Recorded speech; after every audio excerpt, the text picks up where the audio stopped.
Fine.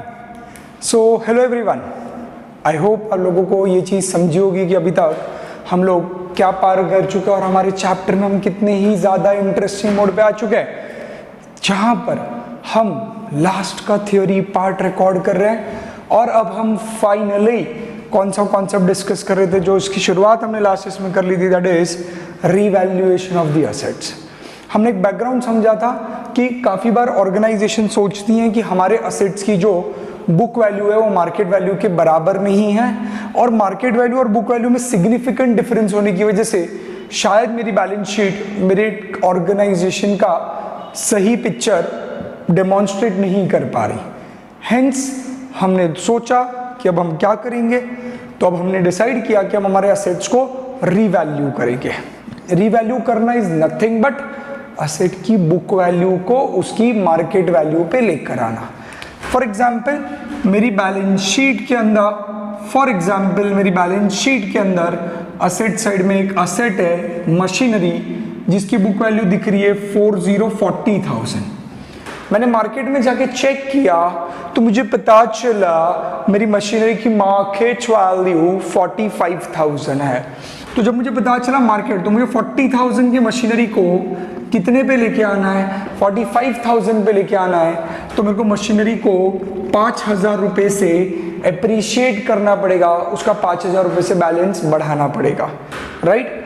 अगर मेरे पास एक और एक असेट है, फॉर एग्जांपल व्हीकल्स, जिसकी मार्केट वैल्यू बुक वैल्यू दिख रही है 1,80,000, उसकी मार्केट वैल्यू है 1,50,000। मैं चाहता हूं कि मेरे बैलेंस शीट में अब व्हीकल 1,50,000 पे दिखे, बट बुक वैल्यू कितनी चल रही है उसकी 1,80,000।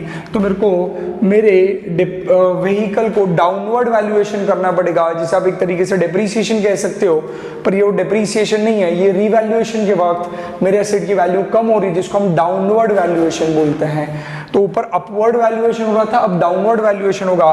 तो डाउनवर्ड वैल्यूएशन कितना होगा मेरे एसेट्स का 30,000। व्हीकल को मेरे को 30,000 रुपीज से क्या करना पड़ेगा, कम करना पड़ेगा। इससे हम एसेट की डाउनवर्ड वैल्यूएशन कर रहे हैं। क्या आपको इधर तक समझ में आ रहा है मैं क्या कह रहा हूँ? कि इधर तक का लॉजिक सबको क्रिस्टल क्लियर है? हम क्या सीखने की कोशिश कर रहे हैं, हम क्या बात कर रहे हैं कि हमारे एसेट्स का हम क्या कर रहे हैं, रीवैल्यूएशन। और ये रीवैल्यूएशन करते वक्त हमने क्या किया, असेट की वैल्यू ढूंढी और मार्केट वैल्यू ढूंढकर, वैल्यू मतलब मार्केट वैल्यू ढूंढी और उसको बुक वैल्यू से कंपेयर किया। अब हम चाहते हैं कि हमारे असेट की वैल्यू को चेंज करके हम किस पे लेकर आए, market value. But market value पे असेट आएगा, लाने के लिए क्या होगा, या तो असेट की वैल्यू बढ़ानी पड़ेगी या तो असेट की वैल्यू कम करनी पड़ेगी। तो हम असेट को बढ़ाएं या कम करें, जो भी करेंगे उसको हम रीवैल्यूएशन कहेंगे। तो दो तरीके का रीवैल्यूएशन हो सकता है, एक अपवर्ड रीवैल्यूएशन हो सकता है, एक डाउनवर्ड रिवैल्यूएशन हो सकता है। समझ रहा है इधर तक? श्योर? पक्का? ठीक है। तो आपने देखा होगा कि हमने अभी तक का अपना एक डिस्कशन कंप्लीट किया कि जहां पर हमें समझा कि असेट को रिवैल्यूएशन कैसे किया जाएगा। मैं पहले कह चुका हूं, ये जो एरिया मैं आपसे डिस्कस कर रहा हूं ये इंटायरली थ्योरेटिकल एरिया है। एक थ्योरी क्वेश्चन इसके ऊपर आ सकता है और कंसेप्ट भी बड़ा इंटरेस्टिंग है इसके अंदर, राइट। तो अब हम लोग रिवैल्यूएशन के बारे में अकाउंटिंग स्टैंडर्ड की क्या थियरी है वो समझने की कोशिश करते हैं। सबको पहले रिवैल्यूएशन का मतलब समझा? पक्का? अब देखो इसको कैसे समझाया गया, बड़ा इंटरेस्टिंग तरीका है समझने का। ध्यान दे, रूल बड़े इंटरेस्टिंग से बनाए गए, अच्छे से समझे एकदम। अकाउंटिंग स्टैंडर्ड कहता है कि जब जब आप रिवैल्यूएशन ऑफ असेट करोगे, व्हेनेवर हम रिवैल्यूएशन करेंगे असेट का, तो क्या होगा, असेट रिवैल्यू करते वक्त हमारे पास क्या होगा, दो पॉसिबिलिटी होगी। या तो रिवैल्यूएशन करते वक्त असेट हमारा अपवर्ड वैल्यू होगा, जिसको आप अपनी भाषा में समझने के लिए अप्रिसिएशन कह सकते हो, या तो असेट डाउनवर्ड वैल्यू होगा। आप खुद समझें, असेट अपवर्ड वैल्यू कब होगा, जब मेरे असेट की बुक वैल्यू कम है और मार्केट वैल्यू ज्यादा है, तो मुझे असेट को बढ़ाना पड़ेगा, तो मैं कहूंगा अपवर्ड रिवैल्यूएशन हो रहा है। और असेट की अगर मार्केट वैल्यू कम है बुक वैल्यू से, तो मुझे बुक वैल्यू से मार्केट वैल्यू की तरफ जाना है तो उसको कम करूंगा। रीवैल्यूएशन शब्द का ही मतलब यह है कि मैं असेट्स को क्या कर रहा हूं, बुक वैल्यूज को किस में कन्वर्ट कर रहा हूं, उसकी बुक वैल्यू को अल्टर करके कहां लेके जा रहा हूं, मार्केट वैल्यू। तो मुझे बुक वैल्यूज जो मेरे बुक्स में ऑलरेडी दिख रही है उस वैल्यूज को चेंज करके मार्केट वैल्यू पे लाना है। तो या तो मेरा असेट अप्रिशिएट होगा, बढ़ेगा, या तो कम होगा, डिप्रिशिएट होगा, अपवर्ड या डाउन। ये नॉर्मल डिप्रिसिएशन से रिलेट नहीं करता, ये अलग कॉन्सेप्ट है। अब अकाउंटिंग स्टैंडर्ड कहता है कि जब जब जिंदगी में अगर असेट अपवर्ड वैल्यूएशन होगा, पता नहीं आप अकाउंटिंग, अब हम अकाउंटिंग की बात कर रहे हैं, अकाउंटिंग एंट्री क्या होनी चाहिए, जब भी अपवर्ड वैल्यूएशन होगा, बच्चा बच्चा जानता है हमारी एंट्री क्या होगी, बोल जल्दी। अगर असेट, चल इतना तो बता, अपवर्ड वैल्यूएशन में असेट अकाउंट को क्या करेगा, एप्रिशिएट हो रहा है असेट, तो असेट अकाउंट क्या करेगा, डेबिट करेगा या क्रेडिट करेगा, इतना तो बोल। मैं कह रहा हूं मेरे बुक्स में असेट की वैल्यू आज 50,000 रुपए है, मार्केट वैल्यू उसकी 60,000 रुपए है, तो मुझे 10,000 से असेट को एप्रिशिएट करना पड़ेगा, जिसको मैं कह रहा हूं अपवर्ड वैल्यूएशन करना पड़ेगा। अकाउंटिंग एंट्री बोल, अकाउंटिंग एंट्री बोल, एटलीस्ट इतना तो बता, असेट अकाउंट को क्या करूं, डेबिट या क्रेडिट। आपको लगता है जो मेरा असेट अकाउंट है वो डेबिट होगा, क्योंकि जब मैं असेट को अपवर्ड वैल्यूएशन करूंगा, असेट को एप्रिशिएट करूंगा, डेफिनेटली मेरे असेट अकाउंट को मेरे को क्या करना पड़ेगा, डेबिट करना पड़ेगा। मेरे असेट की वैल्यू क्या होगी, बढ़ेगी, इंक्रीज होगी। डन। और तेरे को नहीं लगता असेट अगर अप्रिशिएट हो रहा है, 50,000 से मेरा असेट 60,000 पे पहुंच गया, असेट अप्रिशिएट हमारे होना हमारे लिए गेन है, गेन। अकाउंट्स कहता है ये gain profit and loss account को क्रेडिट नहीं करना, ये प्रॉफिट एंड लॉस को क्रेडिट नहीं होगा, क्योंकि हमारा डे टू डे बिजनेस का गेन नहीं है। फ्रैंकली स्पीकिंग ये गेन ही नहीं हो रहा है, ये सिर्फ पड़े पड़े तेरे बुक्स में एसेट की वैल्यू बढ़ रही है। आ रहा है समझ में? तो तू क्या करेगा, इस चीज को, इसको क्रेडिट करेगा एक रिजर्व को, जिसका नाम आएगा रीवैल्यूएशन रिजर्व। आपके जानकारी के लिए बता दूं, ये रिजर्व बैलेंस शीट के लायबिलिटी साइड में दिखेगा। अगर आपको याद होगा अपने 11th स्टैंडर्ड में भी फाइनल अकाउंट जिन्होंने किया रहेगा, जिनका 12th हो चुका उनको भी पता रहेगा, और जिनका 11th में फाइनल अकाउंट हुआ है उन्होंने देखा रहेगा लायबिलिटी साइड में रिजर्व्स आते हैं। ये रिजर्व्स क्यों आते हैं, इसके ऊपर का लंबा डिस्कशन ही अलग से किसी लेक्चर में हम लेंगे, क्योंकि उसके ऊपर का डिस्कशन ही 1-1.5 आवर का जाता है। पर आपको पता होना चाहिए रीवैल्यूएशन रिजर्व ये बैलेंस शीट के लायबिलिटी साइड में जाएगा, profits and reserve balance sheet के लायबिलिटी साइड में आते हैं। क्या आप इधर तक मेरे साथ है, समझ रहा है? बढ़ू में आगे। दूसरा आता है आप लोगों का, अगर सिचुएशन, अगर असेट क्या हो रहा है, डाउनवर्ड वैल्यू हो रहा है, मतलब बुक्स ऑफ अकाउंट्स में मेरे असेट की वैल्यू 50,000 है, मार्केट वैल्यू में भी उसकी 20,000 हो गई है। मैं बहुत बड़ा एग्जांपल ले रहा हूँ, मतलब ह्यूज वैल्यूएशन में फॉलो हो रहा है कि बुक वैल्यू उसकी 50,000 है, मार्केट वैल्यू उसकी 20,000 है, तो मेरे को असेट को क्या करना पड़ेगा, कम करना पड़ेगा। Isn't it so? तो कम कैसे करूंगा मैं असेट को, तो 50,000 से उसको कितने पे लेके आऊंगा, 20, तो 30,000 से मेरे को उसको क्या करना पड़ेगा, कम। एक चीज बता, असेट की वैल्यू अगर रिड्यूस करूंगा तो वो कहां पे जाएगा, कि क्रेडिट किसको करूंगा, तो को लगता है असेट अकाउंट क्रेडिट करना पड़ेगा। असेट की वैल्यू बढ़ाने के लिए असेट को डेबिट करेंगे, असेट की वैल्यू कम करने के लिए असेट को क्रेडिट करेंगे। पर तेरे को लगता है अगर असेट की वैल्यू डाउनवर्ड वैल्यू हो रही है, मतलब तेरा नुकसान हो रहा है, तेरा लॉस हो रहा है, ये लॉस कहाँ जाएगा, बोल जल्दी, कहाँ जाएगा ये लॉस, बताना जल्दी।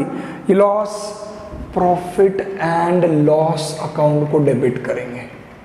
देखो कितने डबल स्टैंडर्ड है, देखो कितने दल बदलू लोग हैं। इनका कहना है अगर असेट की वैल्यू कम होगी, असेट की वैल्यू कम होगी, तो असेट की वैल्यू कम होने से जो नुकसान है ना, वो नुकसान कहाँ डेबिट करना, प्रॉफिट एंड लॉस अकाउंट को।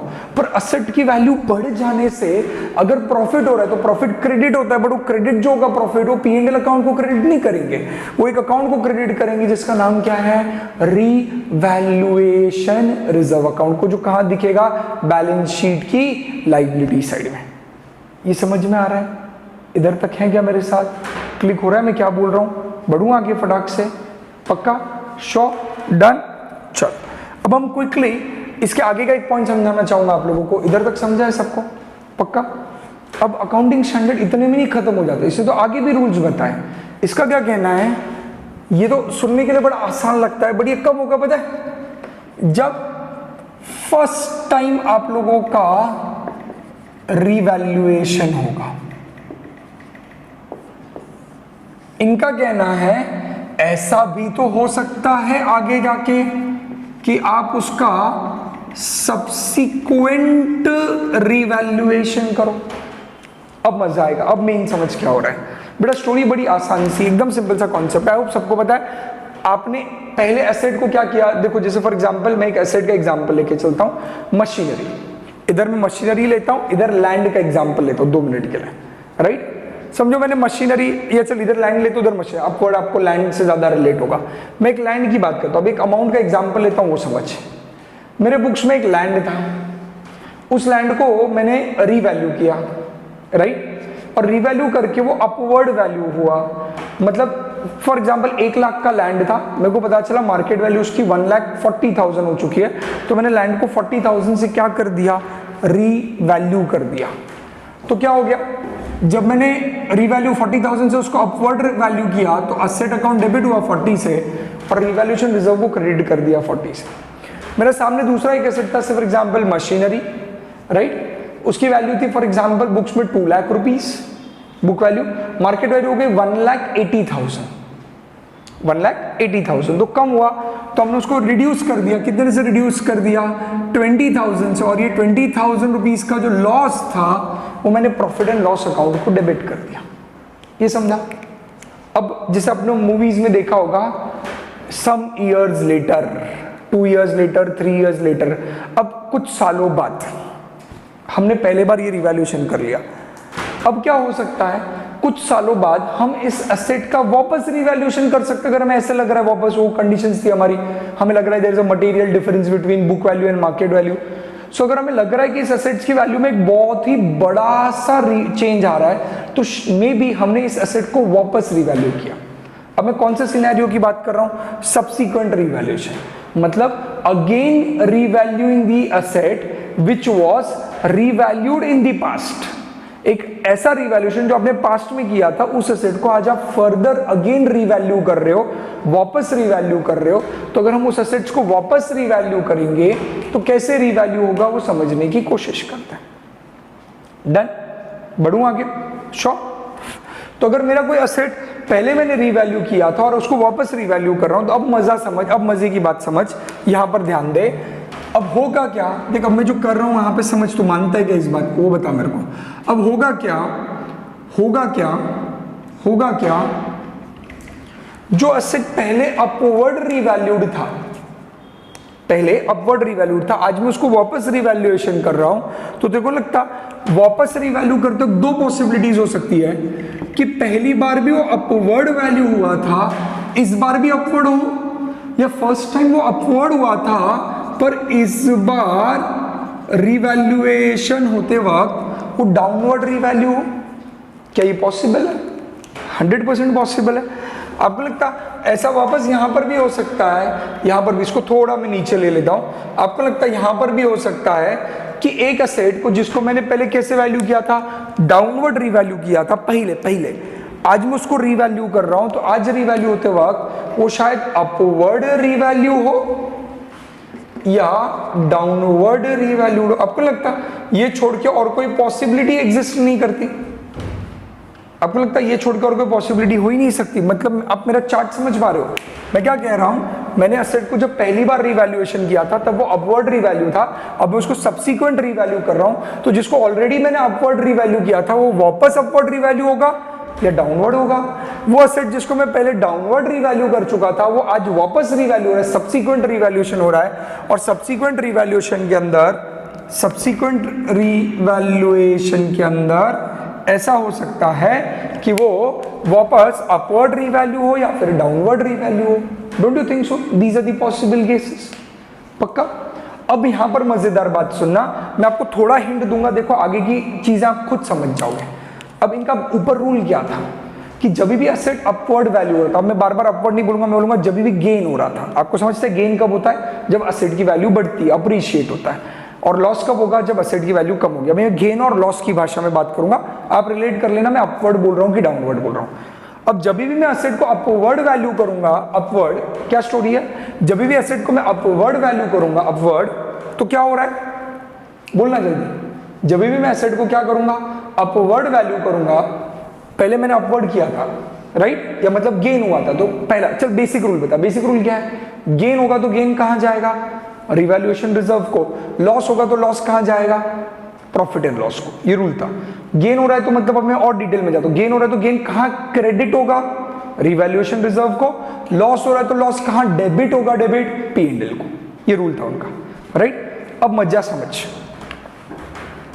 अब मैं पहले लीनियर केस कवर कर लेता हूं। लीनियर मतलब क्या, जो पहले हो रहा था अभी भी वही हो रहा है। पहले वो अपवर्ड वैल्यू हुआ था, वो लैंड शायद 1 लाख से मैं उसको 1,40,000 पे लेकर आया था, याद आ रहा है। आज मैंने रीवैल्यू किया, जैसे लैंड में भी नॉन डेप्रिशिएबल एसेट है, तो उसके बाद अब ये सम ईयर्स लेटर है, तो मतलब इतने सालों तक उस पर वापस डेप्रिसिएशन लगा होगा क्या, नहीं।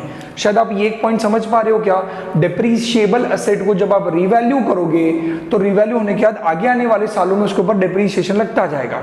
अब आपको यहाँ पे समझने की बात है, अगर डेप्रिशिएबल एसेट को मैं रीवैल्यू करूं इधर अपवर्ड या डाउनवर्ड, कैसे भी रीवैल्यू करूं, आपको लगता है रीवैल्यूएशन क्या, वापस डेप्रिसिएशन का कैलकुलेशन करना पड़ेगा। मतलब फ्रैंकली स्पीकिंग डेप्रिसिएशन का कैलकुलेशन आपको ये तीनों सिचुएशन में, 4th, 5th, 6th तीनों में करना पड़ता है। जब तू मेथड चेंज करता है तो डेप्रिसिएशन वापस कैलकुलेट करना पड़ता है, एस्टिमेट चेंज होते तो भी डेप्रिसिएशन वापस कैलकुलेट करना पड़ता है, जब तू रीवैल्यूएशन करेगा तो भी तेरे को डेप्रिसिएशन वापस कैलकुलेट करना पड़ेगा। क्या तू मेरी बात समझ रहा है? बट ये कौन से एसेट पे एप्लीकेबल होगा, डेप्रिशिएबल एसेट्स की बात कर रहा हूं। ऑब्वियसली डेप्रिशिएबल एसेट पे ये कॉन्सेप्ट वापस एप्लीकेबल होगा, तो को वापस उसके ऊपर क्या करना पड़ेगा, रिकम्प्यूटेशन करना पड़ेगा। समझ में आ रहा है? तो सिनेरियो समझ, मैं एक एसेट को अगर रीवैल्यू करता हूं आज, तो जो भी अपवर्ड या डाउनवर्ड हो मेरे को डेप्रिसिएशन का कैलकुलेशन वापस करना पड़ेगा और फिर उसके ऊपर रेगुलर इसमें वापस करना पड़ेगा। मतलब क्या, अब जो रिवैल्यूड फिगर रहेगी वो तेरी कॉस्ट बन जाएगी, तेरे को एस्टिमेटेड लाइफ एस्टिमेट करनी है, स्क्रैप वैल्यू एस्टिमेट करनी है, फॉर्मूले में पुट इन करना है, एसएलएम फॉर्मूला हो या डब्ल्यूडीवी फॉर्मूला हो उसमें पुट इन करना है और नया अमाउंट ऑफ डेप्रिसिएशन कैलकुलेट करके आगे आने वाले सालों में नया अमाउंट ऑफ डेप्रिसिएशन चार्ज करना है। ये समझ में आ रहा है, राइट? अब वो हो गया, हमने पहले रीवैल्यू कर लिया। आज हम कौन से सिचुएशन की बात कर रहे हैं, सब्सीक्वेंट रीवैल्यूएशन। तो मैंने यहां पर अपवर्ड में एग्जांपल लैंड का लिया था जानबूझ के, जो नॉन डेप्रिशिएबल एसेट था। तो मैंने तब वो 1 लाख रुपए के लैंड को 1,40,000 पे अपवर्ड वैल्यू करके 40,000 एप्रिशिएट करके उसकी इनकम या 40,000 रुपीज का प्रॉफिट मेरे बुक्स ऑफ अकाउंट्स में रिकॉर्ड कर लिया था। क्या सब मेरे साथ इधर था? ये लॉजिक समझ में आ रहा है क्या सबको, कि मैंने 40,000 रुपीज का गेन वो टाइम पे रिकॉर्ड कर लिया था, हो गया वो बात। अब क्या हुआ, वापस मैं रिवैल्यूएशन करना, मे भी 5 साल हो गए, for example 5 years later, 5 years later मैंने उस एसेट को वापस रिवैल्यू करने का सोचा और अब मुझे लगता है कि वो 1,40,000 की जगह पे क्या हो जाएगा, वापस वो बढ़ गया। मैं क्यों बोल रहा हूँ 1,40,000 की, नॉन डिप्रिशिएबल एसेट था, तो इतने 5 सालों तक वो बुक्स में 1,40,000 पे ही दिखा होगा। तो आज उसको वापस रिवैल्यू किया और रिवैल्यू करके में भी वो 1,40,000 का बढ़ के वापस 1,70,000 हो गया। तो वापस 30,000 से वो क्या हो रहा है, एप्रिशिएट हो रहा है, मतलब 30,000 से क्या हो रहा है, गेन हो रहा है। तो बच्चा कहेगा कि आज अगर गेन हो रहा है तो क्या एंट्री होगी, वापस वही एंट्री होगी हमारी, क्या होगी बेटा, same asset account debit to revaluation reserve account की एंट्री करूंगा और अमाउंट कितनी लूंगा, मेरे एग्जांपल में अब असेट और कितने से बढ़ रहा है, 30,000 से, तो 30 का गेन जाएगा। तो पहले भी गेन हुआ था, अभी भी गेन हुआ, रिवैल्यूएशन रिजर्व को ही क्रेडिट होगा। ये समझ में आ रहा है? अब मैं लीनियर सिचुएशंस पहले डिस्कस कर लेता हूं। लीनियर सिचुएशंस मतलब क्या, सेम जो पहले हुआ वही अभी हुआ। जैसे डाउनवर्ड वाला लेता हूं कि पहले मेरे असेट को मैंने डाउनवर्ड वैल्यूएशन किया। अब एग्जांपल समझ, मैंने यहाँ पे मशीनरी का एग्जांपल लिया था। मैंने कहा था मशीनरी 2 लाख रुपए की थी, उसकी मार्केट वैल्यू गिर के कितनी हो गई, 1,80,000 हो गई। तो तब मैंने उसके ऊपर 20,000 रुपए का क्या चार्ज कर दिया था, लॉस। वो लॉस कहाँ डेबिट कर दिया था मैंने, प्रॉफिट एंड लॉस अकाउंट को। मेरे साथ है तू? अब क्या हो रहा है, मेरे वो असेट को मैंने वापस 5 साल बाद रिवैल्यूएशन किया। अब तेरे को नहीं लगता ये डिप्रिशिएबल एसेट रहा होगा, तो वो 2 लाख से तब 1,80,000 पे आ गया था और इतने सालों में वो 1,80,000 पे डिप्रिसिएशन लग के आज उसकी बुक वैल्यू में भी सिर्फ फॉर एग्जांपल उसकी बुक वैल्यू सिर्फ 60,000 रुपीज रह गई, सिर्फ फॉर एग्जांपल, क्योंकि वो डिप्रिशिएबल एसेट है, इजंट इट सो? तो आज वो 60,000 की उसकी बुक वैल्यू है 5 साल बाद, सिर्फ फॉर एग्जांपल, और 5 साल बाद जो 60,000 का एसेट है उसको जब मैंने रीवैल्यू किया तो रीवैल्यू करके मुझे पता चला कि उसकी वैल्यू कितनी है। मैं रीवैल्यू करके देखा और रीवैल्यू करके मुझे पता चला कि उसकी वैल्यू कितनी है। सिर्फ फॉर एग्जांपल रीवैल्यू करके मुझे पता चला कि उसकी वैल्यू जो आ रही है दैट इज 50,000। बुक वैल्यू 60 है, तब बुक वैल्यू 2 लाख थी और मार्केट वैल्यू 1,80,000 थी, तो मैंने 20,000 रुपीज से उसको डाउनवर्ड वैल्यू किया था। आज उसकी बुक वैल्यू 60 है, मार्केट वैल्यू 50 है। मतलब पहले जो हुआ था, पहले भी गम ही था जिंदगी में, आज भी गम ही गम है। आज भी आपका असेट क्या हो रहा है, डाउनवर्ड वैल्यू। तो अगर आज भी डाउनवर्ड वैल्यू हो रहा है तो एंट्री आज भी वही होगी, profit and loss account debit to asset account. Profit and loss को नुकसान में डेबिट कर दूंगा। कितना नुकसान हुआ यहाँ पर अभी अपन ने बात किया उसके अंदर, 10,000 रुपीज़, क्योंकि 60,000 की आज की बुक वैल्यू कितनी हो गई 50। ये दो सिचुएशन समझे, मतलब पहले भी गेन अभी भी गेन, पहले भी लॉस अभी भी लॉस। ये सिंपल सिचुएशन है। क्या बेटा तू मेरे साथ है? पक्का मैं बढ़ूँ आगे? श्योर वाला एकदम नक्की, एकदम क्लियर, डन कर, बढ़ जाऊँ आगे। अब अगला सिनेरियो लेते हैं और अगला सिचुएशन समझने की कोशिश करते हैं। अब नॉन लीनियर सिचुएशन पे जाते हैं, मतलब अल्टीपल्टी केस। अल्टीपल्टी केस मतलब क्या? पहले अपवर्ड हुआ था अब डाउनवर्ड हुआ था। अब ये मैंने ये समझ बेटा, पहले असेट तेरा अपवर्ड वैल्यूएशन हुआ था, अब वो असेट डाउनवर्ड हो रहा है। समझो लैंड है, लैंड उस टाइम पे 1 लाख का था बुक वैल्यू, मेरे को लगा मार्केट वैल्यू 1,40,000 है, तो मैंने 40,000 से उसको अप्रिशिएट कर लिया। मे भी कुछ टाइम बाद शायद उसकी वैल्यू कम हो गई रहेगी। मैंने आपको बताया इनिशियल डिस्कशन में, रेयर पॉसिबिलिटी, बट ऐसा हो सकता है कि शायद लैंड की वैल्यू कम हो, रेयर पॉसिबिलिटी है। पर आज की मार्केट वैल्यू देख के मुझे लगा कि लैंड की वैल्यू अब 1,35,000 हुई। मतलब पहले बुक वैल्यू 1 लाख थी, जिसको और मार्केट वैल्यू 1,40,000 थी, तो 40,000 से मैंने उसको अपवर्ड वैल्यू किया था। अब नॉन डिप्रिशिएबल असेट होने की वजह से इतने सालों तक वो बुक्स में 1,40,000 पे ही दिखा, मानता है। और आज जब 5 साल बाद में उसको रिवैल्यू कर रहा हूं तो मार्केट में वैल्यू उसकी 1,35,000 हो गई। तो पहले अपवर्ड वैल्यूएशन था, अब डाउनवर्ड वैल्यूएशन है। अब मजा समझ, अगर आज डाउनवर्ड वैल्यूएशन है, आज डाउनवर्ड वैल्यूएशन है, तो एंट्री क्या होगी? हमने क्या पढ़ा है? डाउनवर्ड वैल्यूएशन मतलब लॉस कहाँ डेबिट होता है? P&L को। पर जो डाउनवर्ड वैल्यूएशन में लॉस है, तो लॉस मतलब तू एसेट अकाउंट को तो क्रेडिट करेगा, एसेट अकाउंट को क्रेडिट करेगा। पता है डेबिट किसको करेगा? Revaluation reserve account.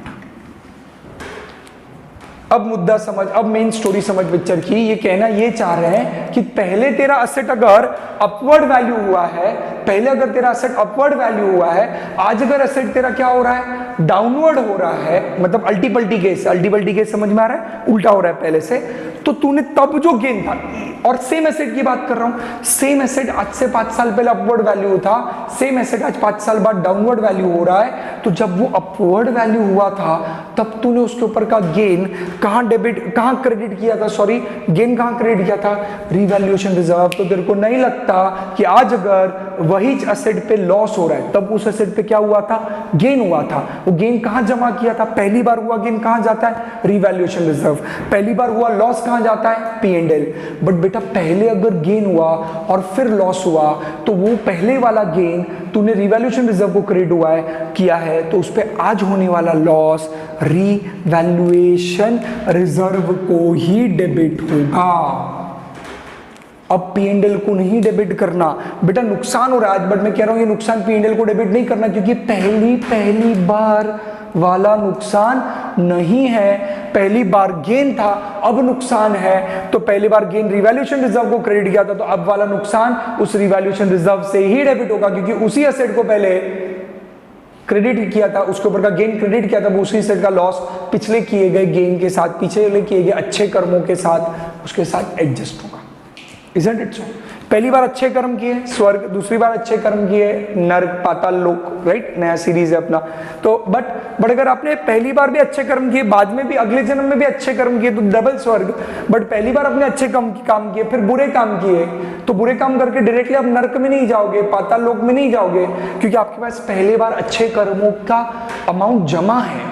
तो अभी के जो आपके बुरे कर्म हैं वो पीछे किए गए, वो महाभारत टिपिकल आता था ना उसके अंदर, भाई आपने पुरानी सीरीज देखी रहेंगी, तो कोई इंसान राक्षस होता है बट उसको तुरंत नहीं मारा जाता, क्योंकि उसके पिछले अच्छे जन्म का क्रेडिट उसके पास पड़ा है। तो अभी जो बुरे कर्म कर रहा है वो डेबिट होंगे वो पिछले जन्म के अच्छे कर्मों के साथ, और जब वो हिसाब फिट्टूस हो जाएगा फिर तू ना पाताल लोक में जाएगा, फिर तेरा बुरा कर्म शुरू होगा। सेम लॉजिक यहाँ पर है, यहाँ पर रिवैल्यूएशन रिजर्व को डेबिट करेगा तू। बट एक और एक पॉइंट, अगर तेरा लॉस एक्सीड कर देता, डाउनवर्ड वैल्यू मतलब लॉस है, तेरा लॉस एक्सीड कर देता मुन्ना, किसको एक्सीड कर देता? पिछले किए गए अच्छे कर्मों के साथ, तो वो एक्सेस लॉस P&L को डेबिट जाएगा। तू जो सोच रहा है एकदम सही, मेरे को पता है तेरे मन में यही डाउट था। मतलब क्या, पहली बार वो 1 लाख का एसेट अप्रिशिएट होकर 1,40,000 पे पहुंचा, तो 40,000 रुपए का मैंने क्या बुक किया, गेन। अब समझ, वो बुक्स में 1,40,000 पे दिख रहा है, अब उसका लॉस जो है 1,40,000, अब जो वैल्यू उसकी बुक वैल्यू है वो 1,40,000 है। पर से फॉर एग्जाम्पल आज उसकी दूसरा पॉसिबिलिटी, मैं इसमें ही दूसरा पॉसिबिलिटी ले रहा हूं, इसमें ही दूसरा पॉसिबिलिटी ले रहा हूं। क्या दूसरा पॉसिबिलिटी, अगर अब मेरे वो एसेट की मार्केट वैल्यू जो 1,40,000 बुक वैल्यू है, मार्केट वैल्यू 90,000 हो गया, मार्केट वैल्यू 90 हो गया, तो कितने से वो कम हुआ, 50,000 से। तो मेरे को असेट अकाउंट को क्रेडिट कितने से करना पड़ेगा बेटा, असेट तो क्रेडिट पूरे के पूरे 50 से होगा।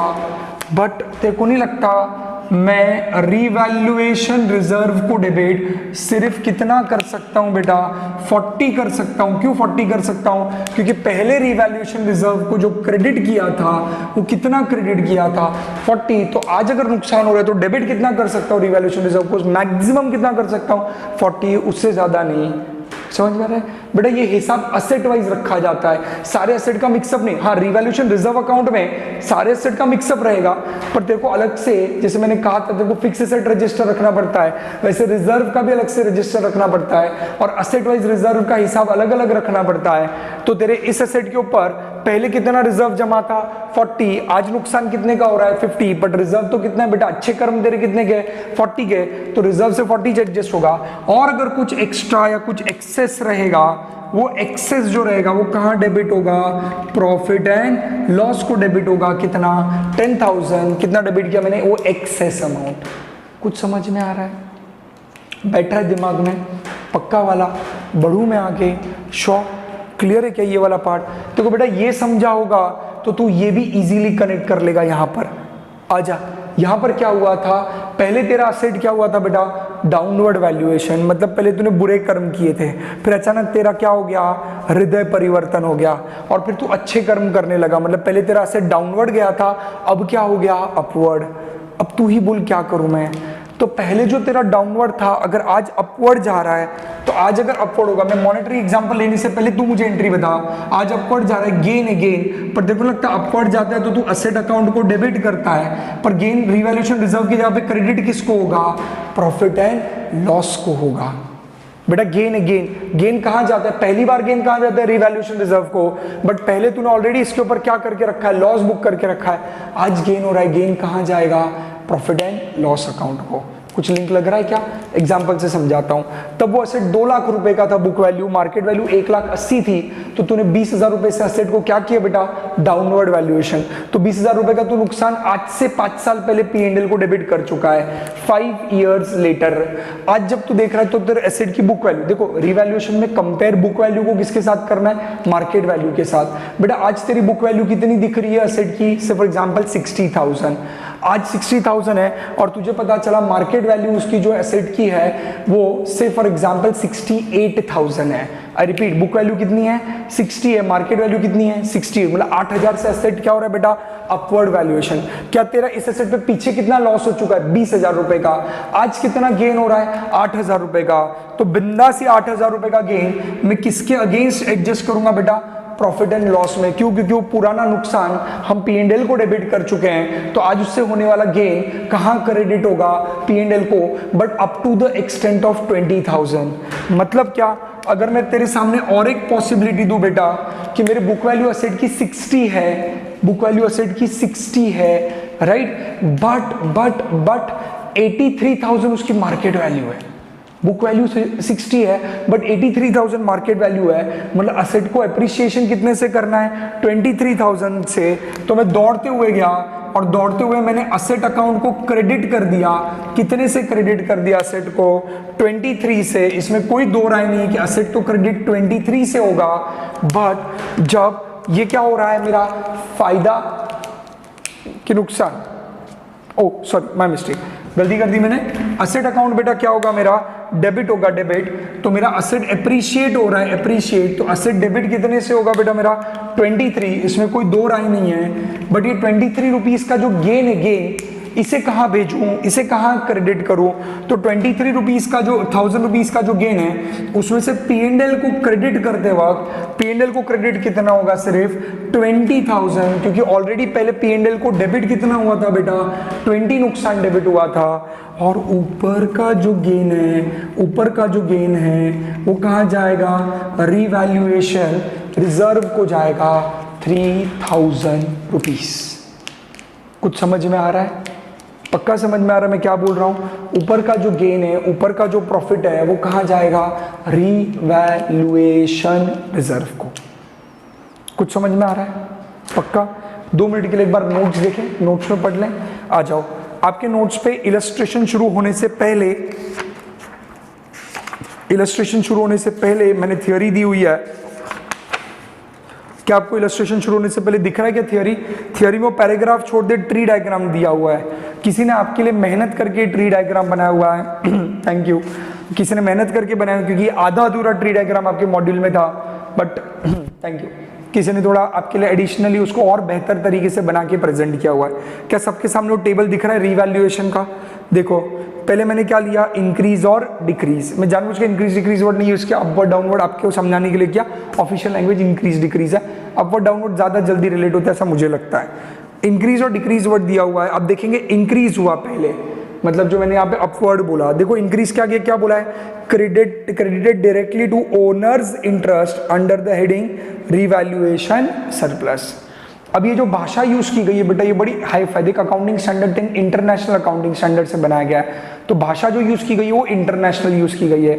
इधर भाषा इंटरनेशनल और हमारी सोच लोकल, तो इसलिए ये प्रॉब्लम आता है आपको बेटा। इसमें जो भाषा यूज की गई है वो थोड़ा समझें। वहां पे उन्होंने बोला है credited directly to the owners interest. Owners interest मतलब वर्ड यूज होता है रिजर्व्स। वो कहना चाह रहे हैं हम क्रेडिट किसको करेंगे, रिजर्व को करेंगे अंडर द हेडिंग, मतलब अकाउंट का नाम क्या लेंगे, रिवैल्यूएशन सरप्लस। पहले इसका वर्ड रिवैल्यूएशन रिजर्व हुआ करता था, नया अकाउंटिंग स्टैंडर्ड कहता है आप रिवैल्यूएशन सरप्लस वर्ड यूज करो, रिवैल्यूएशन रिजर्व करो, दोनों चलेगा, एक ही बात है। तो heading under the heading revaluation surplus, heading मतलब अकाउंट, कौन सा अकाउंट को क्रेडिट करोगे, रिवैल्यूएशन सरप्लस। और ओनर्स इंटरेस्ट में अकाउंट आएगा, मतलब रिजर्व्स में आएगा। ये सब हम डिटेल में पढ़ेंगे जब हम कंपनी अकाउंट्स पढ़ेंगे। इसका डिटेल लॉजिक कंपनी अकाउंट्स के पॉइंट ऑफ व्यू से, वहां पर हमें डिटेल में चर्चा करना है इसके ऊपर। बढ़ू में आगे पक्का वाला। डिक्रीज में आ जाएगा, डिक्रीज हुआ है तो चार्ज टू P&L और statement of P&L, profit and loss account बोला है या SPL बोला है। इसका भी लॉजिक कंपनीज अकाउंट में है। आप कंपनीज अकाउंट में प्रॉफिट एंड लॉस अकाउंट को statement of profit and loss कहा जाता है। मतलब अदर देन कंपनीज को हम प्रॉफिट एंड लॉस अकाउंट बोलते हैं फाइनल अकाउंट्स में, और कंपनीज के लिए नाम दिया जाता है statement of profit and loss. वो हम डिटेल में जब कंपनीज अकाउंट पढ़ेंगे तब बताऊंगा। मैं वापस कह रहा हूँ, ये लैंग्वेज आपकी काफी ज्यादा अपडेटेड और मॉडर्न वाली है, राइट। तो पहला हुआ तो रिवैल्यूएशन रिजर्व को क्रेडिट करो, सरप्लस को क्रेडिट करो। अगर डिक्रीज हुआ तो रिवैल्यूएशन प्रॉफिट एंड लॉस को डेबिट करो। फिर उन्होंने कहा है पहले केस को आगे सब्सीक्वेंट मिला, क्या सब्सीक्वेंट अगर उसके बाद वापस आपका इंक्रीज हुआ या डिक्रीज हुआ, अगर पहले क्या हुआ था इंक्रीज एंड वापस इंक्रीज हुआ, तो क्या बोला है, credited directly to the owners interest under the heading revaluation. Same line copy paste है, बट अगर डिक्रीज हुआ, अल्टी पल्टी केस है, तो decrease should be debited to the owners interest under the heading revaluation surplus. मतलब जो डिक्रीज हुआ है उसको कहां फेंकेंगे, रिवैल्यूएशन सरप्लस को हम लोग डेबिट करेंगे, वो नुकसान उससे एडजस्ट होगा। टू द एक्सटेंट, लैंग्वेज समझे, to the extent of any credit balance existing in a revaluation surplus in respect of the asset, वो asset in respect of the asset. इस असेट से रिलेटेड जितना बैलेंस रिवैल्यूएशन सरप्लस में credit होके पड़ा हुआ है उतने एक्सटेंट तक का अमाउंट। जैसे इसमें रिवैल्यूएशन सरप्लस को कितना क्रेडिट होके पड़ा था, 40,000, तो तेरा अगर अगली बार रिवैल्यू होते हुए क्या हुआ है, डाउनवर्ड, तो तू उतना रिवैल्यूएशन सरप्लस मतलब रिजर्व को डेबिट करेगा टू द एक्सटेंट उस एसेट से रिलेटेड अमाउंट वहां पर अवेलेबल है। एंड के आगे देख क्या बोला है, and excess decrease should be debited to profit and loss account और स्टेटमेंट ऑफ प्रॉफिट और लॉस, SPL। आ रहा है, जो मैंने समझाया वही अच्छी भाषा में लिखा हुआ है, अपन तो सादी भाषा में समझते हैं। फिर आपको मैंने बोला आपका इंक्रीज हुआ, अब वापस आ जा, पहले डिक्रीज, एक काम कर लास्ट वाला ब्रांच देख रहे, डिक्रीज, पहले भी डिक्रीज बाद में भी डिक्रीज, तो चार्ज टू P&L और SPL बोल दिया, बट पहले decrease and then increase, second last नीचे से, राइट। तो क्या बोला है, रिकॉग्नाइज इन द SPL, मतलब पी एंड एल को रिकॉग्नाइज करो, मतलब पी एंड एल में उसको क्या करो, क्रेडिट करो, जो मैं यहाँ पे बता चुका हूँ। अब पी एंड एल को क्या करोगे, क्रेडिट करोगे, मतलब अपनी इनकम दिखाओगे, पर to the extent that it reverse, कितने एक्सटेंट तक, जितना वो रिवर्स करता है, और revaluation decrease of the same asset previously recognised in the SPL. Same asset के ऊपर जितना अमाउंट आपने प्रीवियसली पीएनएल में रिकॉग्नाइज किया है, रिकॉर्ड किया है, डेबिट किया है, उतने को ही आप रिवर्स करोगे।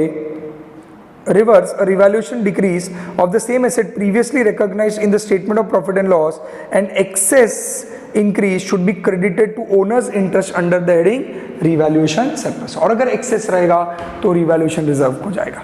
शायद पहली बार अगर आप ये रीड करने जाओगे तो पहली बार की प्लेन रीडिंग में इसको समझना बहुत मुश्किल है, इसलिए मैंने आपको एग्जांपल के साथ यहाँ पे ट्री डायग्राम में थ्योरेटिकल पॉइंट समझाया हुआ है। क्या आपको समझा? पहले बेसिक रूल क्या है, पहली बार अगर इंक्रीज होगा, अपवर्ड होगा, तो वो गेन है, पहला गेन कहाँ जाएगा, रिवैल्यूएशन रिजर्व, रिवैल्यूएशन सरप्लस को। पहला लॉस कहाँ जाएगा, प्रॉफिट एंड लॉस को। पर पहले गेन के बाद वापस गेन हुआ तो पहला गेन भी रिवैल्यूएशन रिजर्व को, अगला गेन भी रिवैल्यूएशन रिजर्व को। पहला गेन हुआ फिर नुकसान हुआ तो नुकसानों से रिवैल्यूएशन रिजर्व को डेबिट करो, टू द एक्सटेंट जितना वो एडजस्ट हो जाता है, उसके ऊपर का एक्सेस नुकसान जो रहेगा वो प्रॉफिट एंड लॉस अकाउंट को डेबिट किया जाएगा। नुकसान पीएनएल में, बेसिक रूल क्या है, नुकसान पीएनएल में जाएगा। पर जब अगली बार में नुकसान हो रहा है तो डायरेक्टली पीएनएल में नहीं जाएगा, क्योंकि पहले गेन हुआ था, तो अभी वाला नुकसान पहले गेन से एक्सटेंट ऑफ गेन तक एडजस्ट करो फिर पीएनएल को भेजो। वैसे ही पहले क्या हुआ, नुकसान हुआ, फिर क्या हुआ, गेन हुआ, फायदा हुआ, तो पहले तो नुकसान हुआ था तो वो नुकसान कहाँ डेबिट किया था, पीएनएल को। अब वाला नुकसान भी कहाँ जाएगा, पीएनएल को क्रेडिट होगा। गेन, अब वाला गेन कहाँ जाएगा, सॉरी, पीएनएल को ही क्रेडिट होगा टू द एक्सटेंट जितना नुकसान पहले डेबिट किया था, उससे ज्यादा अगर गेन होगा तो ओरिजिनल जगह गेन की क्या है, रिवैल्यूएशन रिजर्व, रिवैल्यूएशन सरप्लस। वहां पर पहले भी नुकसान, बाद में भी नुकसान, नुकसान ही नुकसान, पहले भी पीएनएल, बाद में भी पीएनएल। समझ में आ रहा है? ये सिंपल वाला कॉन्सेप्ट क्लियर है सबको? पक्का, श्योर, डन? बढ़ू में आगे? Clear, fine. अब हमारा इस चार्ट में बाकी का सारा कॉन्सेप्ट कंप्लीट हो चुका है। अब जो बचा है वो सिर्फ एक ही पार्ट बचा है, ये लास्ट वाला हमने कवर कर लिया। अब एक ही पार्ट बचा है, that is method of calculating depreciation में और 4 method. Trust me 90% of the chapter खत्म होता है। वो जो बच्चे 4 मेथड वो बहुत ही सिंपल है, वो कराने में कुछ बहुत बड़ी बात नहीं, बट इधर तक का सबको क्लियर है? श्योर, बढ़ू मैं? चल फाइन। सो अब हम आगे स्टार्ट करने वाले क्विकली हमारे आगे का कॉन्सेप्ट, दैट इज जो हम आधा छोड़कर आए हैं, that is nothing but methods of calculating depreciation, right? अब ये जो हेडिंग है अपना मेथड्स ऑफ कैलकुलेटिंग डेप्रीसिएशन, ये टेक्निकली बहुत ही सिंपल, सादा और अच्छा सा टॉपिक है, जिसमें ज़्यादा कुछ लोड लेने की बात नहीं है, जहाँ पे मेन हमें मेथड्स पढ़ाए जाते हैं, कैलकुलेशन कैसे होगा। अब आपकी बुक में देखोगे तो देर आर मोर देन, मतलब 8 मेथड्स के नाम दिए गए हैं, बट इंस्टीट्यूट ने लास्ट ईयर इसमें से 2 मेथड्स डिलीट कर दी। और ट्रस्ट मी, मैं इस डिसीजन के फेवर में नहीं था, क्योंकि वो 2 मेथड बहुत ही इंटरेस्टिंग सी थी। ऑब्वियसली इन मेथड्स का लॉजिक आपको आगे आने वाले सालों में आने वाला है, बट ये 2 मेथड्स बहुत ही डैम इंटरेस्टिंग सी थी, और ये 2 मेथड्स में बहुत कुछ समझने और सीखने जैसा था टेक्निकली, बट उन्होंने 2 मेथड्स डिलीट कर दी, और मुझ जैसे टीचर को निराश किया हुआ है, नाराज़ किया गया है, बट आप जैसे बच्चों के झोली में खुशियाँ ही खुशियाँ डाल दी, क्योंकि वो 2 मेथड्स बहुत टेक्निकल थे और उसमें बहुत ज़्यादा दिमाग लगाना पड़ता था। फ्रैंकली बोलूँ, वो 2 मेथड्स हट जाने के बाद ये चैप्टर श्रिंक होके, समझ लो उसमें से 20-25% पार्ट हट गया, 75% ही रह गया चैप्टर। तो बहुत ही अच्छी और इंटरेस्टिंग 2 मेथड डिलीट किया। मैं कह रहा हूँ बार बार बहुत अच्छी और इंटरेस्टिंग थी, तो आप शायद समझ जाओगे कि कितनी अच्छी और इंटरेस्टिंग मेथड रही होंगी। सो 2 मेथड्स वहाँ पर डिलीट कर दी गई हैं। अब आप देखोगे तो डेप्रीसिएशन के अंदर जो मेथड्स है, उसमें पहली मेथड हमने ऑलरेडी सीख ली है, which was straight line method. दूसरी मेथड वॉज WDV मेथड, जो ऑलरेडी हम कर चुके हैं, राइट? थर्ड मेथड जो है वो मैं अभी नहीं करूंगा, मैं एंड में कराने वाला हूं उसमें भी, जिसका नाम है sum of years digit method, right? थोड़ी टेक्निकल है बट बहुत सिंपल है, कुछ बहुत ही ऐसा ये नहीं है, बट मैं ऐसा समझता हूँ अगर पेपर में आपको थोड़ा घुमाना चाहें, जैसे स्ट्रेट लाइन एंड WDV तो ट्रेडिशनल है, सबको पता है, तो अगर कभी सम आपको परेशान करने के लिए, घुमाने के लिए पूछें, तो इस एरिया में से सम आने के मेरे को पर्सनली चांसेस हमेशा हाई लगते हैं, क्योंकि इंस्टीट्यूट अगर कुछ ट्विस्ट करना चाहे तो ये करेगी। कॉन्सेप्चुअल लेवल पे बात करूँ तो समझने के लिए भी मेथड बड़ी इंटरेस्टिंग सी है। इनको छोड़ दूं तो आगे आने वाली जो 3 मेथड्स हैं वो बहुत ही सिंपल, और तीनों मेथड हम एक साथ अभी कभी डिस्कस करेंगे और फिर उसके सम्स पाएंगे। तीनों मेथड एक स्ट्रोक में खत्म होंगे, अगले 10 मिनट में हो जाएगी। यहाँ पे ध्यान दे सिर्फ, बिल्कुल बुक बंद करो, बुक मत देख, इधर देख। मेरे को पता है बोलने लगे बुक बोलते हो, रख बुक रख बाजू पे, इधर ध्यान दे। पहली 3 मेथड्स क्या, जो आखिरी की 3 है, जो 6 मेथड्स है, उसमें इसका नाम है दैट इज 4th मेथड का नाम है मशीन आवर्स मेथड। अगले वाले का नाम है 5th मेथड का नाम है बराबर production unit methods, production unit method. और लास्ट वाले मेथड का नाम है डिप्लीशन मेथड। अब आई होप आपको नाम सुन के थोड़ा कनेक्ट हो रहा रहेगा, बट डोंट वरी, मैं एक एक करके समझाता हूं, यहां पर ध्यान दो। पहले आते हम मशीन आवर्स मेथड के ऊपर। This is my method number 4 method का नाम है मशीन आवर्स मेथड। क्या तू मेरे साथ है यहाँ पे? बेटा जो मशीन आवर्स मेथड है ये बड़ी ही इंटरेस्टिंग सी मेथड है, और इस मेथड के पीछे का लॉजिक समझने की कोशिश कर। ये मेथड मैं अभी जो इसके पीछे, ये तीनों मेथड्स के पीछे का लॉजिक सेम है 4th 5th 6th का। मैं इसके बारे में आपको सच कहूं पहले एक जगह पे टच कर चुका हूं, मैं इनडायरेक्टली आपको इसके बारे में बता चुका हूं, वापस समझे आप इसको। ये मेथड कहती है कि मैं स्ट्रेट लाइन मेथड जैसा ही फॉर्मूला बनाना चाहती हूँ। मशीन आवर्स मेथड कहती है कि मैं स्ट्रेट लाइन मेथड जैसा ही फॉर्मूला बनाना चाहती हूँ। स्ट्रेट लाइन मेथड का फॉर्मूला क्या था? स्ट्रेट लाइन मेथड का फॉर्मूला था कॉस्ट ऑफ असेट माइनस क्या था, बोल जल्दी, estimated scrap value and divided by, divide किससे करते थे हम लोग? Life of asset. ये बोलती है, ये मेथड का कहना है मुझे भी यही फॉर्मूला अच्छा लगता है, मैं और एसएलएम भाई, मैं और एसएलएम एक जैसे, मुझे एसएलएम जैसा ही लॉजिक बहुत अच्छा लगता है। पर ये मेथड कहती है कि मैं खास मशीन के लिए बनना चाहती हूँ। ये मेथड कहती है कि हम बाकी सारे एसेट्स को फोकस नहीं करेंगे, हम सिर्फ मशीन को फोकस करना चाहते हैं। और आपको नहीं लगता मशीन के केस में ऐसा हो सकता है कि आप मशीनरी जब खरीद रहे हो तो उसकी कॉस्ट आपको पता हो, खरीदते हो क्या है, आप मशीन खरीद रहे हो, आपको उसकी estimated useful life scrap value भी पता हो, at the end of the life क्या होगी। बट मशीन की जो लाइफ है, आज तक आप असेट्स को लाइफ में मेजर करते थे, आपको लगता है मैं इसको मशीन आवर्स में मेजर कर सकता हूं? ये मेथड कहती है, ये मेथड स्पेसिफिकली मशीन के लिए बनाई गई, इसलिए नाम ही उसका मशीन आवर्स मेथड है। ये सिर्फ मशीन, ये व्हीकल को काम नहीं आएगी, फर्नीचर को काम नहीं आएगी। ये मेथड का कहना है कि डिप्रीसिएशन कैलकुलेट करते वक्त ऐसा नहीं लगता आपको कि मैंने असेट की जो लाइफ होती है, लाइफ, इसको एस्टिमेट करते वक्त इसको मैं ईयर्स में मेजर करने से बजाय इसको आवर्स में मेजर करूं। कुछ कुछ मशीन्स होती हैं जिसकी एक लिमिटेड आवर्स होती हैं। जैसे आप बड़े बड़े कंपनीज में जाओगे तो बड़ी बड़ी मशीनरीज पे टाइमर लगाया जाता है कि कितनी आवर्स चल रही है ये मशीनरी। नॉर्मली वो टाइमर क्यों लगा, जैसे गाड़ी में, व्हीकल में होता है कितना किलोमीटर गाड़ी चली। आपको याद है मैंने वो ओला वगैरह वाला एग्जांपल लिया था पीछे, राइट? वहां पर मैंने एसेट की लाइफ किस में मेजर की थी? ईयर्स में नहीं की थी मैंने। वो मेरे पास गाड़ी थी जो मैं ट्रांसपोर्टेशन में देता, ट्रेवलिंग के लिए लोगों को देता था, याद आ रहा है? तो गाड़ी की इनोवा वगैरह थी मेरे पास, याद है? तो गाड़ी की लाइफ मैंने किस में मेजर की थी? किलोमीटर्स में। देखो वो जो तीन फैक्टर्स पड़े थे, कॉस्ट चाहिए तेरे को डिप्रीसिएशन कैलकुलेट करने के लिए, 3 चीजें चाहिए, कॉस्ट चाहिए, स्क्रैप वैल्यू चाहिए और लाइफ चाहिए। पर वहां पे लाइफ बोला है, ईयर्स नहीं बोला। अब समझे 2 मिनट के लिए। अभी मेथड्स, ये आगे आने वाली तीनों मेथड्स का कहना यही है कि जब हम असेट की लाइफ की बात करेंगे तो असेट की life will be measured not necessarily in terms of years. ये कहती है हम एसेट की लाइफ मेजर करेंगे in terms of machine hours. तो बहुत ही सिंपल सा कॉन्सेप्ट है, समझ। मैंने कोई असेट खरीदा, मैंने कोई मशीनरी खरीदी, से फॉर एग्जांपल 5,20,000 रुपीज की। उस पे मुझे लगता है कि जो स्क्रैप वैल्यू है, स्क्रैप वैल्यू उस असेट की से फॉर एग्जांपल 20,000 है। मुझे लगता है इस असेट की लाइफ 5 साल होगी, पर मुझे 5 साल से अब नहीं मेजर करना, वो एसएलएम में करता था मैं। ये मेथड कहता है कि लाइफ अब मेजर करते 5 साल से फर्क नहीं पड़ता। अब लाइफ मेजर करते मैं कैसे मेजर करूंगा लाइफ को? बोलना जल्दी। मैं लाइफ को कैसे मेजर करूंगा? मशीन आवर्स में। तो मैं सोचूंगा कि मशीन जो मैं खरीद रहा हूं कि 5 साल चलेगी, वो छोड़ दे 2 मिनट के लिए, 5 साल चले, 8 साल चले, 15 साल चले, जितने भी साल चले उसमें कितने आवर्स काम करेगी। अरे समझ में, जैसे गाड़ी का मीटर रहता है, किलोमीटर का रीडिंग चलता है, वैसे काफी मशीनरीज में आवर्स का रीडिंग होता है कि मशीन कितने आवर्स यूज हो चुकी है। तो से फॉर एग्जाम्पल मैं सिंपल एग्जाम्पल लेता हूं कि भाई मुझे लगता है इसकी लाइफ रहेगी 50,000 hours. There are various machineries बेटा जिसकी आवर्स में लाइफ होती है, जिसमें आपको बहुत अच्छा एग्जाम्पल दे सकता हूं, प्रोजेक्टर। जैसे अभी हमारे पास क्लासरूम में प्रोजेक्टर है, तो प्रोजेक्टर के अंदर का एक लैंप होता है, प्रोजेक्टर का मेन स्पेयर पार्ट मतलब लैंप होता है, उस लैंप की लाइफ होती है 8000 आवर्स। 8000 आवर्स चल गया वो, राइट, या कुछ जगहों पे मिनट्स में देते हैं लाइफ, इतना मिनट्स चल गया वो खत्म, उसका तो लैंप की लाइफ खत्म हो जाएगी, you need to replace the lamp. ये कॉमन रूल होता है।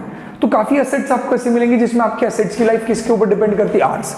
तो भाई 5,20,000 में से 20 गया तो देखो लगता है डेप्रीशिएबल अमाउंट, सेम लॉजिक है एसएलएम वाला। डेप्रीशिएबल अमाउंट कितना आया, 5 लाख, ये रुपीज है, डिवाइडेड बाय लाइफ है, लाइफ 50,000 आवर्स है, तो डेप्रीसिएशन ₹10 पर आवर हो गया।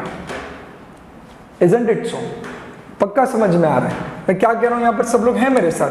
अब यहाँ पे समझाने के लिए मैं एक छोटू सा मशीनरी अकाउंट बनाता हूँ, यहाँ पर ध्यान देना बेटा। अब जब मैं मशीनरी अकाउंट बनाऊंगा, बच्चे यहाँ पे कॉमन गलती करते हैं, अब समझ, मैं मशीनरी अकाउंट बनाऊंगा तो जिस दिन मैंने असेट खरीदा उस दिन डेबिट में यहाँ पर क्या लिखूंगा, टू बैंक। बोल यहाँ पर अमाउंट कितनी लिखूं, बोलना असेट की अमाउंट कितनी लिखूं, जल्दी बता कितनी आएगी, 5,20,000। असेट की अमाउंट कितनी लिखूंगा यहाँ पे बेटा मैं, 5,20,000।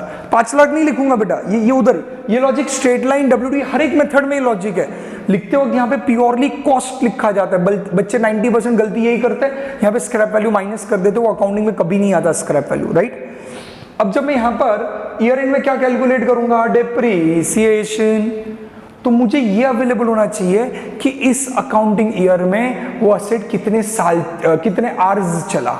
इस साल में अगर वो एसेट फॉर एग्जांपल 3000 आवर्स चला है तो 3000 इंटू 10 रुपए, तो मेरा डिप्रीसिएशन की वैल्यू कितनी आ जाएगी उस साल की, 30,000 rupees, and balance carried down कितना हो जाएगा, 4,90,000।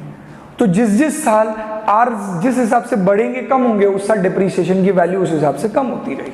और भूलियो मत, यहाँ पे रिकॉर्ड करते हो तो कितना रिकॉर्ड करेगा, पूरा 5,20,000। क्या बेटा तू इधर तक समझ पा रहा है, मशीन आर मेथड खत्म हो गया, दैट्स इट, क्वेश्चन क्लियर है। पूरा एसएलएम का लॉजिक, ये तीनों मेथड सेम एसएलएम बेस्ड है, बट इनका कहना है कि नहीं हम लोग अब बेस पकड़ दो, क्या पकड़ेंगे, लाइफ को। इधर ये लोग बोलते हैं हम लाइफ को ईयर्स में नहीं लेंगे, हम लाइफ को किस में लेंगे, मशीन आवर्स में लेंगे। क्या इधर तक तू मेरे साथ क्लियर है, पक्का, श्योर, डन। अब जब ये मेथड आई एग्जिस्टेंस में, मैं अगले मेथड की तरफ बढ़ रहा हूं। जब ये मेथड आई तो कुछ लोगों को इसके ऊपर ऑब्जेक्शन उठा। हमारे यहाँ पे लोगों की आदत होती है हर चीज पे ऑब्जेक्शन रेस करने की, तो कुछ लोगों को इस पे ऑब्जेक्शन उठा और कुछ लोगों ने कहा कि ना मुन्ना ना, हर एक मशीनरी की जिंदगी आप घंटों में, आवर्स में कैसे गिन पाओगे मुन्ना, इतने मतलब ही हो चले। अब एसेट की जिंदगी आप आवर्स में गिनने लगे, बट हर एक मशीनरी की जिंदगी आवर्स में नहीं गिनी जा सकती। तो कुछ लोग ऐसे थे जो डिप्रीसिएशन मशीनरी के ऊपर ही कैलकुलेट करने की बात करते, प्लांट एंड मशीनरी की ही बात चल रही थी, बट उन्होंने कहा कि नहीं, कुछ मशीनरी की जिंदगी प्रोडक्शन यूनिट्स में गिनी जाती है, आवर्स में नहीं गिनी जाती। कुछ ऐसे मशीनरीज होते हैं जिनकी जिंदगी आप आवर्स में नहीं ले सकते, जैसे फॉर एग्जाम्पल प्रिंटिंग मशीन। अगर बड़े बड़े न्यूज़पेपर हाउस जो होते हैं, बड़े बड़े पब्लिशर होते हैं जो बुक छाप कर बेचते हैं, I hope you know who is publisher, right, जो न्यूज़पेपर प्रिंटिंग हाउसेस होते हैं, उनके पास बड़ी बड़ी प्रिंटिंग मशीन होती है। उन प्रिंटिंग मशीन की जिंदगी कैसे गिनोगे मुन्ना, बताना, उनकी जिंदगी कैसे गिनी जाएगी। उन बड़े बड़े मशीनरीज की जिंदगी आवर्स में नहीं गिनी जाती। वो प्रिंटिंग मशीन हो गया, ऐसी भी बहुत सारी जिसमें आउटपुट बेस्ड कैलकुलेशन होता है, राइट। तो इन्होंने कहा कि ठीक है, हम लोग क्या करेंगे भाई, अब मेथड चेंज हो गई। अभी मेथड कहते हैं लाइफ ना ही ईयर्स में गिनेंगे ना ही आवर्स में गिनेंगे, आउटपुट मतलब यूनिट्स प्रोड्यूस में लाइफ ले लेंगे। तो अब हमारी एसेट की लाइफ ईयर्स में नहीं है, अब एसेट की लाइफ आवर्स में नहीं है, किसमें, यूनिट्स में। अगेन ये मेथड किसके लिए है, किसके लिए, प्योरली मशीनरीज के लिए, राइट, पक्का। मैंने आपको एग्जांपल में और एक मेथड दी, जो अकाउंटिंग स्टैंडर्ड 10 ने ये 6 मेथड थोड़ी बोले, उसने बोला तेरे को जो चाहिए तू कर सकता है। Institute of chartered accountants of India ने तेरे को सिलेबस में 6 डाली है, बट जैसे मैं तेरे को किलोमीटर वाली एग्जांपल दी थी, तू चाहे तो तेरे पास व्हीकल है, मोटर व्हीकल है, तो मोटर व्हीकल की लाइफ तू किस में मेजर कर ले मुन्ना, बताना जल्दी, किस में मेजर कर ले, बोल जल्दी, किस में मेजर कर ले, आवर्स में नहीं, उसको किस में मेजर करेगा, किलोमीटर्स में। तो तू तेरे एसेट की लाइफ किसी भी टर्म्स में मेजर कर, पर मुझे 3 चीजें चाहिए, cost of asset, scrap value और estimated useful life. Useful life can be in years, पिछले मेथड में आवर्स, अब क्या आ जाएगा यूनिट में। सेम एग्जांपल में हल्का सा चेंज है, समझो मैंने मशीनरी खरीदी 5,20,000 की, स्क्रैप वैल्यू 20,000 है। अब मैं कहता हूं मशीनरी की लाइफ 50,000 क्या है, यूनिट्स है, उसका आउटपुट 50,000 यूनिट्स आ सकता है, खत्म, सेम लॉजिक।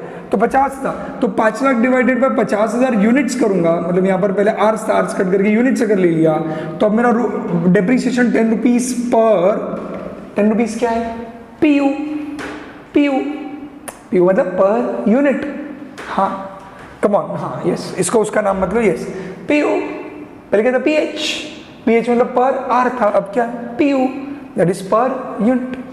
तो अब तेरा डेप्रीसिएशन का रेट 10 रुपए पर यूनिट हो गया। वापस मशीनरी अकाउंट बनाएगा तू बेटा, प्लांट एंड मशीनरी अकाउंट में बैंक में जाके अमाउंट लिखेगा और डेप्रीसिएशन की वैल्यू लिख देगा, दैट्स इट, खत्म, एंड डन।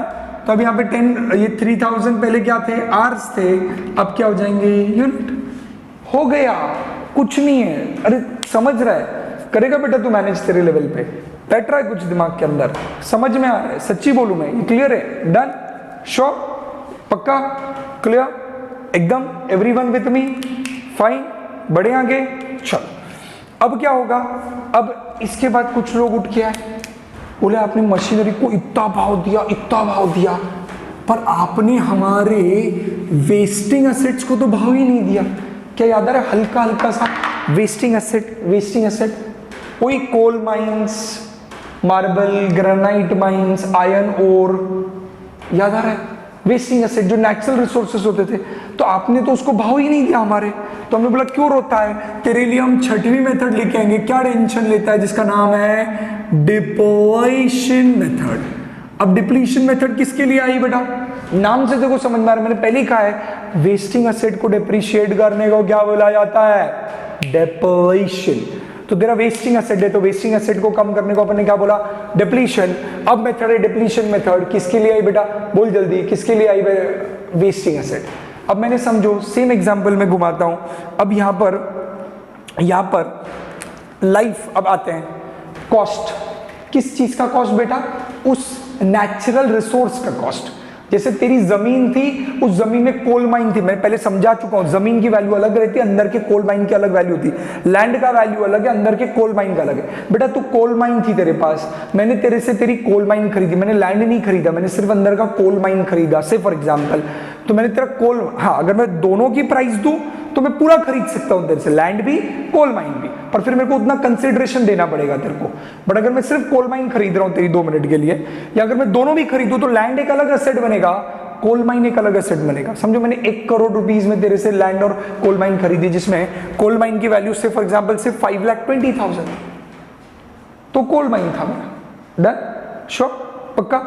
अभी नॉर्मली कोल माइन में स्क्रैप वैल्यू 0 हो जाती है, नॉर्मली कोल माइन में स्क्रैप वैल्यू 0 हो जाती है, तो भी तेरे को अगर कुछ रहेगी इन केस की, कोल माइन के बाद लास्ट में तूने किसी को दिया नीचे का कुछ उसमें से निकालने के लिए, तो I don't know, but normally coal mine में स्क्रैप वैल्यू 0 हो जाती है। तो तूने कोल माइन ली, से फॉर एग्जांपल 5 लाख, अब मैं थोड़ा एग्जांपल चेंज कर लेता हूं, समझ, तूने कोल माइन ही 5 लाख रुपीस की, राइट, तो कोल माइन तेरा क्या है, कॉस्ट है, स्क्रैप वैल्यू क्या है तेरी, 0 है। अब तो लाइफ आवर्स में नहीं लेगा, ईयर्स में नहीं लेगा, यूनिट्स में नहीं लेगा, उसके अंदर के आउटपुट पे लेगा। आउटपुट मतलब वो कोल माइन से कितना प्रोड्यूस हो पाएगा, इन शॉर्ट वो प्रोडक्शन यूनिट मेथड जैसा ही है, डिक्टो प्रोडक्शन यूनिट मेथड ही है, पर प्रोडक्शन यूनिट मेथड मशीनरी के लिए था, डिप्लीशन मेथड वेस्टिंग एसेट के लिए। समझ तेरी कोल माइन है, मैंने रिसर्च किया, मैं पहले ही बता चुका हूँ, साइंटिफिक टूल्स अवेलेबल है जिससे आप एक जमीन को एक लेवल तक खोद के चेक कर सकते हो कि उसके नीचे कितनी क्वांटिटी ऑफ कोल रिजर्व है। तो हमने पहले वो मैथमेटिकल, आप लेंथ देखो, विड्थ देखो, हाइट देखो, और फिर आपने वॉल्यूम का फॉर्मूला पढ़ा रहेगा, length into width into height वगैरह, जो भी आप लेंथ ब्रेड्थ एंड हाइट को मल्टीप्लाई करके आपको टोटल अंदर का वॉल्यूम मिल जाता है, तो आपको अंदर समझ में आ जाता है कि उस उतने लेंथ विड्थ और हाइट के अंदर कितना कोल जमा है। बहुत बड़ा रॉकेट साइंस नहीं उसके लिए। तो देखो पता चल गया तेरे लैंड के नीचे 50,000 टन। अब यहाँ पे आउटपुट स्पेसिफिकली चलेगा, आउटपुट मतलब मैंने यहाँ पर ले लिया टन्स, 50,000 टन क्या है, कोल है तेरी जमीन के अंदर। तो मेरे को पता है मैं तेरा एसेट कितने मैं ले रहा हूँ 5 lakhs, मैंने ये ऊपर वाला छोड़ दिया, 5 lakhs में ले रहा हूँ 5 lakhs, और मेरे को पता है 5 lakhs मेरा टोटल कॉस्ट है तेरे से, और उसके नीचे मुझे 50,000 टन क्या निकलेगा, कोल निकलेगा, तो डिप्रीसिएशन हो गया 10 रुपीज पर टन। अब क्या होगा, मैं जितना जितना आउटपुट निकालता जाऊंगा उस जमीन में से, क्योंकि उस जमीन की एक लाइफ है बेटा, अब लाइफ को मैं ईयर्स में नहीं बोल सकता, उल्टा तेरे को लगता है डिप्लीशन मेथड ज्यादा लॉजिकल है, मैं लाइफ को ईयर्स में नहीं बोल सकता यहाँ पे। क्यों ईयर्स में नहीं बोल सकता, क्योंकि लाइफ को साल में निकालने जाऊंगा तो गलत हो जाएगा। यहाँ पर लाइफ कैसे निकलेगी, उसके अंदर का आउट। अब उसके अंदर अगर 50,000 टन कोल है, मैं जितना जितना उसमें से टन निकालता जाऊंगा उसकी वैल्यू उतनी उतनी घटती जाएगी, तो मल्टीप्लाई बाय वो टन करेंगे, वापस यहाँ पे वैल्यू कितनी आ जाएगी, मेरे एग्जांपल के हिसाब से 5 lakhs आ जाएगी एसेट की वैल्यू। कहते कोई 3 मेथड समझ में आ रही है, पक्का बैठ रहा है दिमाग के अंदर, इज दैट कंप्लीटली क्लियर, पक्का एकदम क्लियर है, बढ़ू में आगे, श्योर, डन। 3 मेथड समझ में हो गए बेटा। देख तू रो रहा था सर वो मेथड नहीं हुई है, मेथड नहीं हुई है, बेटा तुझे चिंता हो रही थी उस चीज की, खत्म हो गया विषय, तू समझ रहा है, वो टॉपिक की तरह खत्म हो गया। कौन सा टॉपिक खत्म हो गया, किस चीज का टॉपिक खत्म हो गया, खत्म, तो टेंशन लेने की जरूरत नहीं, मेथड्स हो गए तेरे क्लियर। यहां पर बढ़ू में आगे, श्योर, ठीक है, चलो फाइन। सो आप लोगों ने समझा होगा किस तरीके से हमने ये तीनों मेथड्स डिस्कस किए हुए हैं। अब हम क्विकली जाएंगे और क्विकली क्या स्टार्ट करेंगे, हमारा होमवर्क मार्क करेंगे। आपको जानकर बेहद खुशी होगी कि 3 तरीके के सम्स मैंने यहाँ पे जो डिस्कस किए बहुत ही सिंपल प्रकार के सम्स हैं। आप लोग होमवर्क मार्क करें, पहले इलस्ट्रेशन पे आ जाएं। इलस्ट्रेशन नंबर देखो 1 किया था हमने, उसका अभी 2 स्टिल पेंडिंग रखेंगे। आप लोग इलस्ट्रेशन नंबर 3 देखें, इलस्ट्रेशन नंबर 4 मार्क करें। आप 3 देखेंगे तो illustration 3 machine hour rate method का है, इलस्ट्रेशन नंबर 4 आपका प्रोडक्शन यूनिट मेथड्स का है, और इलस्ट्रेशन 5 आपका डिप्लीशन मेथड का है। दिखा, तो 3, 4, 5 आपको सॉल्व करना है, जिसमें आप लोगों को रिकॉर्ड करते वक्त मतलब वर्किंग नोट भी बनाना है, और वर्किंग नोट के बाद आपको अकाउंटिंग भी वहाँ पे पूछा गया है। तो ये आपका टास्क रहेगा आज का घर पे कंप्लीट करने के लिए।